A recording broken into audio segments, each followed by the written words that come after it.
Hello दोस्तों, SCS academy में आपका स्वागत है। दोस्तों, हम संविधान की विशेषताओं पर चर्चा कर रहे थे और उसके लिए हमारे 2 लेक्चर पहले हो चुके हैं। आज हमारा 3rd लेक्चर है दोस्तों, और यह अंतिम है और संविधान की कुछ महत्वपूर्ण विशेषताएं जो हमारी इस लेक्चर में पूरी करेंगे। तो आगे चलते हैं दोस्तों। पहले हम देख लेते हैं कि हमने किन किन विशेषताओं पर चर्चा पहले कर चुके हैं। तो सबसे पहले हमने देखी थी कि बृहद लिखित संविधान है, भारतीय संविधान, विभिन्न स्रोतों से लिया गया संविधान है, कठोरता और नम्यता का मिश्रण हमें इसमें देखने को मिलता है। इन विशेषताओं पर हम चर्चा कर चुके हैं। फिर हमने देखा था कि इसमें एकल नागरिकता का प्रावधान है और सार्वभौमिक वयस्क मताधिकार की विशेषता को भी हमने देखा। फिर हमने देखा कि राज्य के नीति निदेशक तत्व जो राज्य को निर्देश प्रदान करते हैं कि किस प्रकार आपको कानून निर्माण करना है, किस दिशा में हमें आगे बढ़ना है। हमने लोगों के मौलिक कर्तव्य की विशेषता को भी देखा। हमने भारतीय संविधान में जो स्वतंत्र निकाय बनाए गए हैं उनकी विशेषताओं को भी देखा। 8 विशेषताएं तो लगभग यहाँ तक पूरी कर ली थी दोस्तों। फिर हमने दूसरे वाले लेक्चर में ही आपातकालीन प्रावधान के बारे में भी चर्चा की थी, जो भारतीय संविधान की महत्वपूर्ण विशेषता है। फिर हमने त्रिस्तरीय सरकार की भी चर्चा की थी दोस्तों, जो कि विश्व में भारतीय संविधान की ही एक अनूठी विशेषता है। और आज जो हम लेक्चर में चर्चा करेंगे दोस्तों, वो है एकात्मकता की ओर झुका हुआ संघात्मक ढांचा जो हमारे संविधान का है। वो एक संविधान की एक बड़ी विशेषता है, फेडरल सिस्टम विथ यूनिटरी बायस। फिर हम दूसरी विशेषता पर जो चर्चा करेंगे आज, वो है सरकार का संसदात्मक रूप। सरकार के 2 रूप होते हैं, एक संसदात्मक रूप, एक अध्यक्षात्मक रूप। तो हमारे संविधान ने संसदात्मक रूप को अपनाया, तो हम पार्लियामेंट्री फॉर्म ऑफ गवर्नमेंट की विशेषता को भी आज देखेंगे। फिर उसके बाद हम चर्चा करेंगे कि संसदीय संप्रभुता और न्यायिक सर्वोच्चता का जो संयोग हमें देखने को मिलता है, जो सम्मिश्रण हमें को देखने को मिलता है भारतीय संविधान में, उस विशेषता को भी हम देखेंगे। Synthesis of parliamentary sovereignty and judicial supremacy, ये एक अनूठा संयोग है भारतीय संविधान का, जो उसकी एक बड़ी विशेषता है। फिर हम उसके बाद दोस्तों एकीकृत और स्वतंत्र न्यायपालिका जो हमारे देश में अपनाई गई है, जो विशेष रूप से हमारे देश में कार्य करती है, उस विशेषता को भी देखेंगे। Integrated and independent judiciary. फिर हम मौलिक अधिकार पर चर्चा करेंगे, जो हमारे संविधान की एक बहुत बड़ी विशेषता है। फिर हम सहकारी समितियां, जो कि बाद में भारतीय संविधान में जोड़ी गई, उसको चर्चा देखेंगे। इस तरह हमारी कई विशेषताएं पूरी हो जाएगी और आज के लेक्चर के साथ हमारा भारतीय संविधान की विशेषताओं का जो टॉपिक है वो समाप्त हो जाएगा। तो दोस्तों चर्चा शुरू करते हैं। पहली जो हमारी विशेषता है वो है एकात्मकता की ओर झुका हुआ संघात्मक ढांचा। दोस्तों इस पर मैं सबसे पहले आपको ये बताना चाहूँगा कि शासन के 2 रूप हमें विश्व में भारतीय संविधानवेत्ता जब संविधान निर्माण कर रहे थे तो उनके पास शासन व्यवस्था के 2 रूप थे दोस्तों। एक था अमेरिकी संविधान का अध्यक्षात्मक ढांचा और दूसरा था ब्रिटेन का संसदीय या संघात्मक ढांचा। कनाडा में भी यही व्यवस्था थी दोस्तों। संघात्मक ढांचे का साधारण सा मतलब ये होता है कि जिसमें केंद्र और राज्य 2 शासन के केंद्र होते हैं और दोनों मिलकर, ये देखिए आप, इसमें दोनों मिलकर काम करते हैं, ऐसे हाथ मिलाते हुए। एकात्मक ढांचे में क्या होता है दोस्तों कि वहाँ पर एक केंद्र जो होता है वो काफ़ी शक्तिशाली होता है और राज्य का अपना अस्तित्व होता है, लेकिन केंद्र के आगे राज्य का कोई अस्तित्व नहीं होता है। तो केंद्र में असीमित शक्तियाँ होती है अध्यक्षात्मक शासन में। तो एकात्मकता जो होती है वो केंद्र की ओर होती है, लेकिन भारतीय संविधान में अगर हम देखें तो संघात्मकता की कुछ विशेषताएं और एकात्मकता की कुछ विशेषताएं दोनों को शामिल करके हमने एक व्यवस्था तैयार की, जिसमें हमें कहीं न कहीं एकात्मकता की ओर झुके हुए साक्ष्य ज़्यादा मिलते हैं और एकात्मकता की ओर झुका हुआ हमने संघात्मक ढांचे को अपनाया, जिसके लिए कई बार विशेषज्ञ जो है संविधान के वो अर्ध संघात्मक ढांचा या फिर इसको इंग्लिश में क्वासी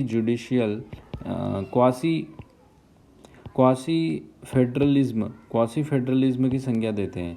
तो इस विशेषता को हमें ध्यान रखना है दोस्तों। ये जो मिश्रण है संघात्मकता और एकात्मकता का, इसके लिए हम सबसे पहले संघात्मकता की जो विशेषताएं उनको देखते हैं कि संघात्मक ढांचे में दो सरकारें होती है, जिसमें केंद्र और राज्य सरकार होगी। फिर जो है, जो अगर केंद्र और राज्य दो सरकारें हैं तो उनके कार्य करने की जो शक्तियां हैं उनका विभाजन भी करना पड़ेगा, तो शक्तियों का विभाजन होता है। फिर एक लिखित संविधान होता है। ये विशेषताएं सीधे ही एग्ज़ाम में पूछी जाती है कि संघात्मक शासन प्रणाली की क्या विशेषता है। तो आप लिखेंगे दो सरकारें होती है केंद्र और राज्य स्तर पर, फिर उनके मध्य शक्तियों का बंटवारा होता है, लिखित संविधान होता है ताकि सही रूप से और स्पष्ट रूप से पता लग सके कि किसका क्या कार्य है। फिर इसमें जो है संविधान की सर्वोच्चता होती है, क्योंकि स्वाभाविक तौर पर हम किसी एक सत्ता को या एक सरकार को सर्वोच्चता नहीं प्रदान कर सकते, दोनों को संविधान के अनुरूप ही कार्य करना होता है। तो उसके बाद होता है इसमें कि संविधान की एक कठोरता होती है, संविधान का ही पालन करना पड़ता है। फिर एक स्वतंत्र न्यायपालिका होती है और दो सदन होते हैं, दोनों केंद्र स्तर पर और राज्य स्तर पर। तो ये जो विशेषताएं दोस्तों, ये संघात्मकता की विशेषताएं।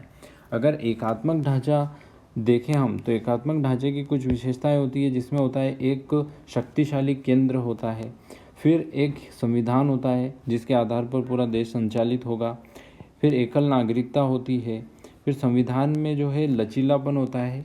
क्यों होता है? क्योंकि केंद्र बहुत शक्तिशाली है, वो अपने अनुसार संविधान को परिवर्तित कर सकता है। फिर एक एकीकृत न्यायपालिका होती है। फिर हम देखेंगे कि दोस्तों एकात्मकता की एक महत्वपूर्ण विशेषता होती है कि जो स्टेट गवर्नमेंट होती है, राज्य सरकार, वहाँ पर गवर्नर की नियुक्ति केंद्र सरकार करती है अपने प्रतिनिधि के रूप में। फिर उसमें एक अखिल भारतीय सेवाओं का प्रावधान होता है एकात्मक ढांचे में, जिसमें केंद्र का नियंत्रण होता है, आपातकालीन प्रावधान होते हैं और कई सारी विशेषताएं। ये दोनों विशेषताएं हमने देखी जिन पे सीधा सवाल एग्ज़ाम में आता है कि एकात्मक शासन तंत्र की क्या विशेषताएं हैं, तो आपको ये वाली विशेषताएं लिखना है। संघात्मक शासन की क्या विशेषता है, तो आपको ये वाली विशेषता लिखना है। लेकिन हमारे देश में क्या व्यवस्था अपनाई गई? एकात्मकता की ओर झुका हुआ संघात्मक ढांचा। तो आप इन दोनों में से देखिए कि हमारे यहाँ स्ट्रॉन्ग एक केंद्र सरकार है, शक्तिशाली केंद्र है, हमारा एक ही संविधान है, हमारे यहाँ एकल नागरिकता है, फ्लेक्सिबिलिटी भी है, एकात्मकता की विशेषताएं, और हमने संविधान की रिजिडिटी दोनों को शामिल किया। ये विशेषता हम पहले देख चुके हैं, अर्थात संघात्मक विशेषता भी आ गई। फिर एक ही हमारी न्यायपालिका, ये भी सही है। ये भी विशेषता है कि हमारे यहाँ जो है केंद्र सरकार राज्यों में गवर्नर की नियुक्ति करती है, अखिल भारतीय सेवाएं भी हैं जिनमें राज्यों को आपत्ति होती है, आपातकालीन प्रावधान भी है, बाईकेमरलिज्म भी है हमारे यहाँ, मतलब दो सदन के आधार पर केंद्र और राज्य दोनों में दो सदन की व्यवस्था हमारे यहाँ है। फिर एक स्वतंत्र न्यायपालिका भी है, संविधान की सर्वोच्चता भी है, लिखित संविधान भी है, शक्तियों का विभाजन भी है जिसमें हमारे यहाँ केंद्र सूची, राज्य सूची और समवर्ती सूची का प्रावधान है, और केंद्र और राज्य स्तर पर सरकारें भी है। यहाँ तक कि हम तो और स्थानीय स्तर पर भी सरकारों को स्थापित कर चुके हैं। तो इस तरीके से हमारे यहाँ संघात्मक और एकात्मक दोनों विशेषता हैं। लेकिन एकात्मकता की ओर झुका हुआ संघात्मक ढांचे की बात करें तो एकात्मक विशेषता इसलिए क्योंकि कहीं न कहीं आप भी ये जानते हैं कि एकात्मकता मतलब केंद्र सरकार को अधिक शक्तियां भारतीय संविधान में प्राप्त है, चाहे वो आपातकाल से संबंधित प्रावधान हो या अखिल भारतीय सेवाओं संबंधित प्रावधान हो। तो इस तरीके की शक्तियां हमारे देश को एकात्मक स्वरूप प्रदान करती है विशेष परिस्थितियों में। लेकिन साधारण और अगर हम सही तरीके से देखें तो संघात्मक ढांचा ही हमारे देश में स्थापित है। उसी को कई विशेषज्ञ अर्ध संघात्मक ढांचा भी कह देते हैं दोस्तों। तो पहली विशेषता को हमने डिटेल में समझा, आगे चलते हैं। जो हमारी दूसरी विशेषता है वो है सरकार का संसदात्मक रूप। दोस्तों सरकार के दो रूप होते हैं, अर्थात सरकार का एक व्यापक अर्थ होता है, इस पर हम अलग लेक्चर में चर्चा करेंगे कि सरकार का अभी जो मैं आपको बता देता हूँ कि सरकार में जो व्यवस्थापिका होती है वो भी शामिल होती है, कार्यपालिका भी शामिल होती है और न्यायपालिका भी अंग होती है। जो राजनीति शास्त्र में सरकार का जो अर्थ है वो व्यापक तौर पर व्यवस्थापिका, कार्यपालिका और न्यायपालिका तीनों से मिलकर बनता है। इसलिए हमने सरकार का जो है संसदीय रूप चुना है।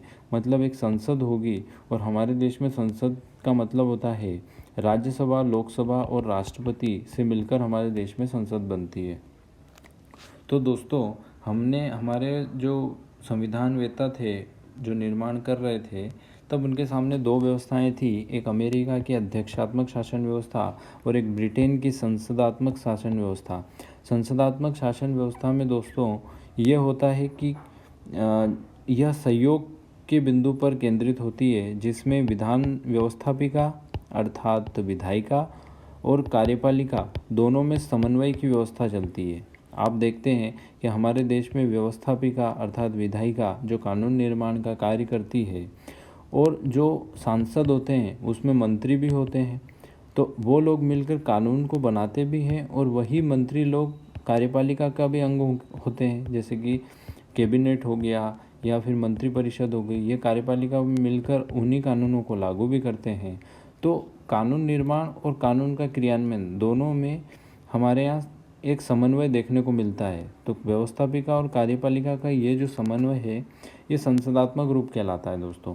लेकिन अमेरिका में जो व्यवस्था है प्रेसिडेंशियल सिस्टम, अध्यक्षात्मक व्यवस्था, उसमें क्या होता है कि अध्यक्ष अर्थात प्रेसिडेंट को काफ़ी शक्तियाँ प्राप्त होती है, और जो व्यवस्थापिका है अर्थात अमेरिका में आप देखेंगे कि सीनेट जो कानून पारित करती है उसमें, और अमेरिका के जो राष्ट्रपति है उनके दोनों में कोई सामान्य या फिर समान संबंध नहीं होता है। जो सीनेटर होते हैं वो अमेरिकी जो शासन व्यवस्था है जो राष्ट्रपति के द्वारा संचालित की जाती है उसमें अंग नहीं होते कार्यपालिका के। अर्थात राष्ट्रपति अपने मन से किसी भी व्यक्ति को जिसे वह योग्य समझे अपनी सेवा में ले सकता है। लेकिन हमारे यहाँ ऐसा नहीं है, हमारे यहाँ सांसद को ही लेते हैं। हालांकि वो पहले बना सकते हैं और 6 महीने के अंदर उनको किसी भी सदन की सदस्यता लेनी होती है। वो सब प्रावधान तो हम डिटेल में आगे देखेंगे। लेकिन अध्यक्षात्मक व्यवस्था में दोस्तों ये होता है कि जो व्यवस्थापिका है अर्थात विधायिका है जो कानून बना रही है, और जो कार्यपालिका है उनमें समन्वय नहीं होता है।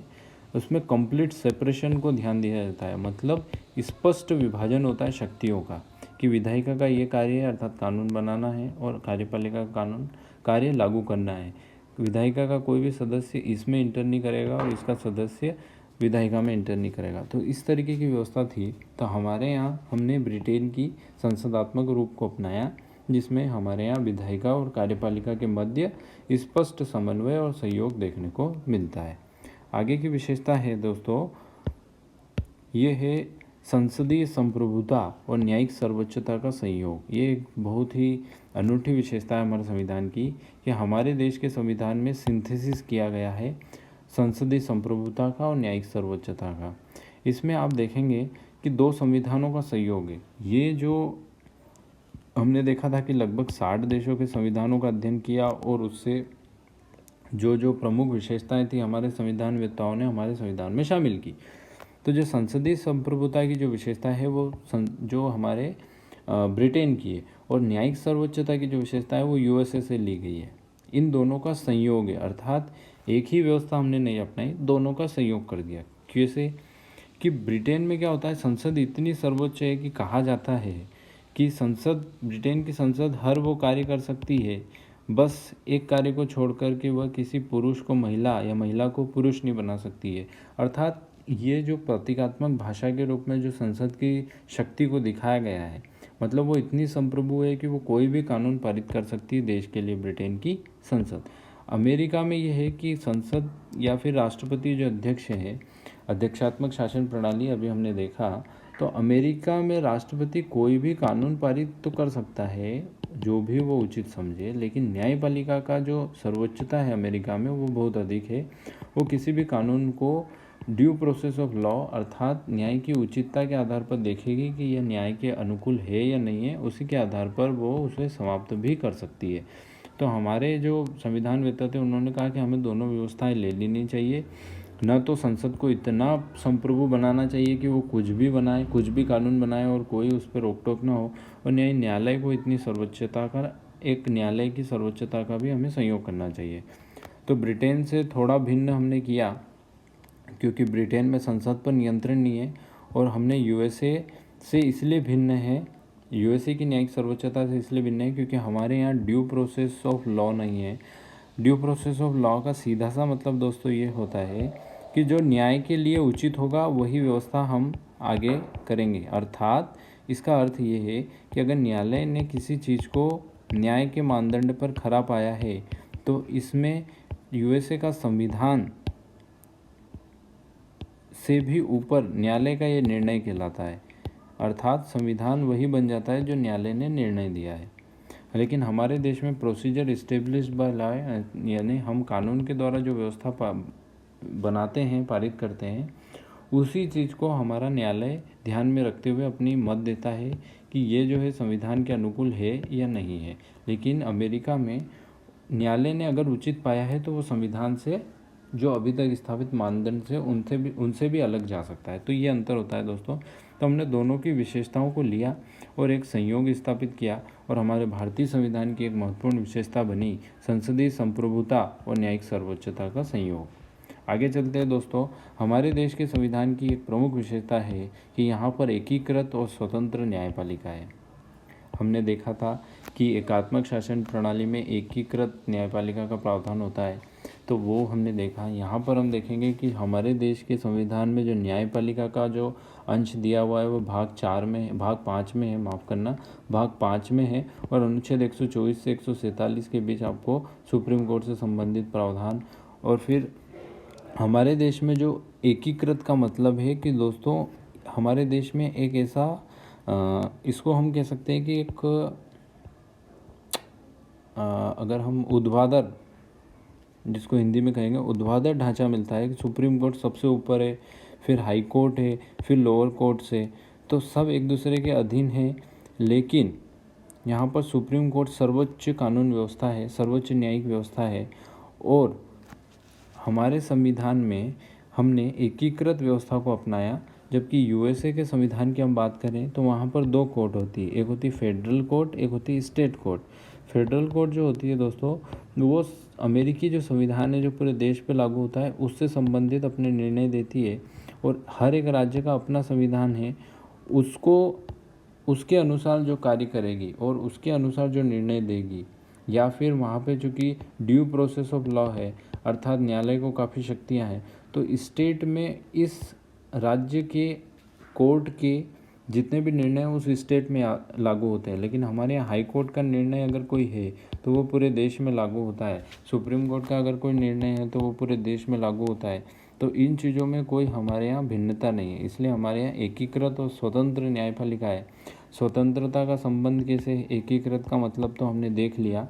स्वतंत्रता का मतलब हमारे इस संदर्भ में ये है दोस्तों कि संविधान में जो न्यायपालिका है, एक तो अनुच्छेद 50 के तहत न्यायपालिका और कार्यपालिका या व्यवस्थापिका का पृथक्करण किया गया है अनुच्छेद 50 में, कि न्यायपालिका और व्यवस्थापिका पूरी तरह पृथक्कृत हो गए, मतलब कोई हस्तक्षेप नहीं होगा कार्यपालिका का उसमें।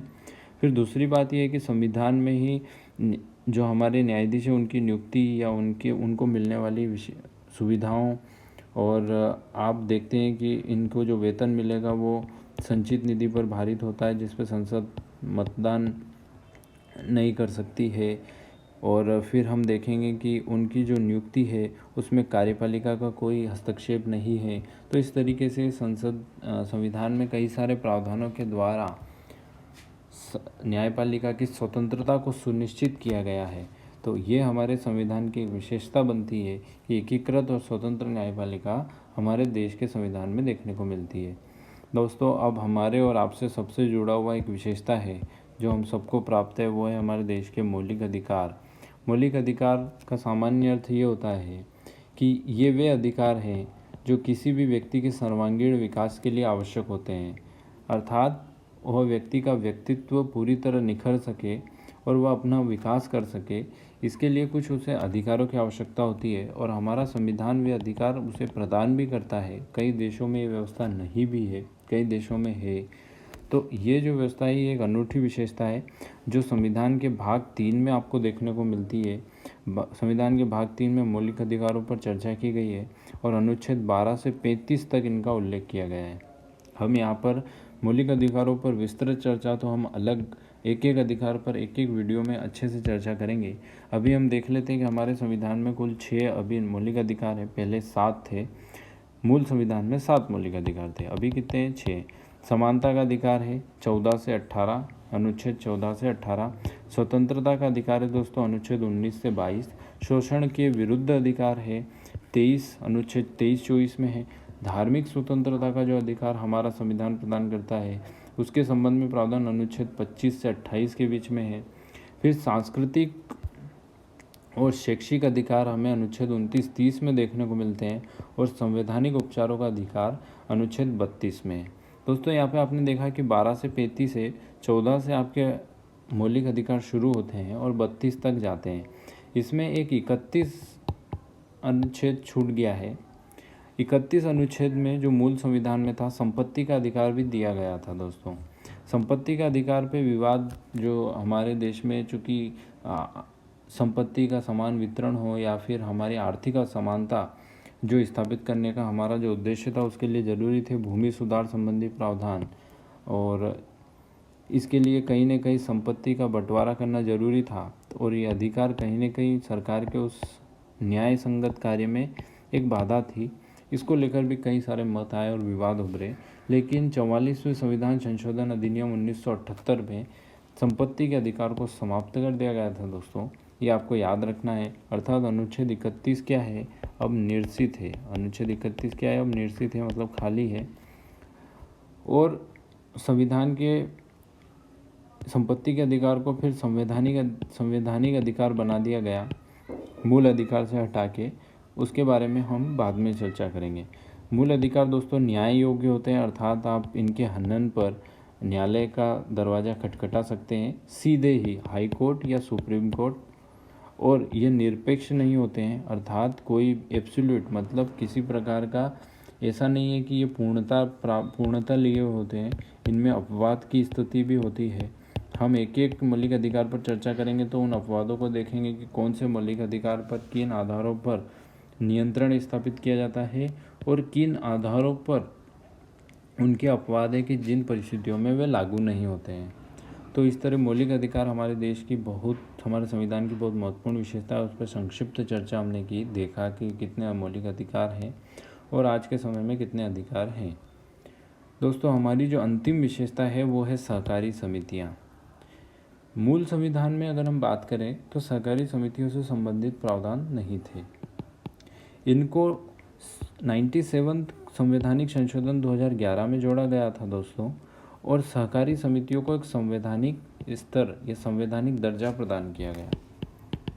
97 संविधान संशोधन अधिनियम 2011 में सहकारी समितियों को संवैधानिक दर्जा प्रदान किया गया। अब यहाँ पर ध्यान देने वाली बात यह है कि कहीं न कहीं सहकारी समितियाँ इतनी महत्वपूर्ण थी, इसी के आधार पर, इस संशोधन के आधार पर इनको मूल अधिकारों में अनुच्छेद 19 के अंतर्गत शामिल किया गया, क्योंकि 19 के अंतर्गत कहीं न कहीं सभा और एसोसिएशन या काउंसिल बनाने का जो अधिकार है उसके अंतर्गत आप एक सहकारी समितियाँ बना सकते हैं। तो अनुच्छेद 19 में इसको एक मौलिक अधिकार का दर्जा दिया गया।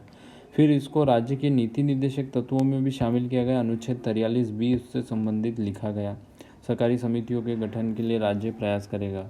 तो इस तरीके की मदद का प्रावधान भी है। फिर एक नया भाग जोड़ा गया सहकारी समितियों के, जो 9B है। मैंने आपको बताया कि संविधान में जब भी आप भाग लिखें तो 9B ऐसे ना लिखें, इसको हमेशा रोमन लिपि में 9B करके लिखें। तो 9B में सहकारी समितियों संबंधित प्रावधान जोड़े गए, जिसमें अनुच्छेद 243ZH से अनुच्छेद 243ZT तक प्रावधान है। ये हमने देखा। अब आपके मन में एक सवाल आया होगा कि सहकारी समितियां होती क्या है।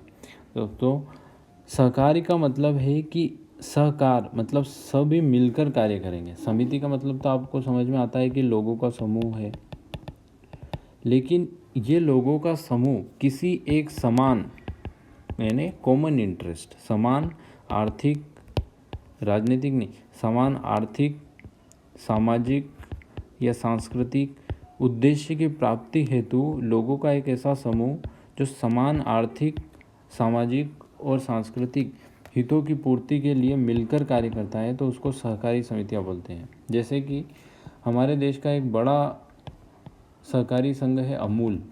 वो क्या है कि दुग्ध उत्पादकों से संबंधित समूह है, जिसमें दुग्ध उत्पादक जो डेयरी फार्मिंग करते हैं वो दूध लाते हैं, एक जगह जमा करते हैं और उससे वहाँ से पैकिंग के बाद हर एक व्यक्ति को जो भी उसके द्वारा दिया गया योगदान है, दूध को जितना भी दूध वो ला के बेचता है उसका भुगतान उसको कर दिया जाता है और अमूल के द्वारा उस दूध को देश के विभिन्न कोने कोने में पहुंचाया जाता है।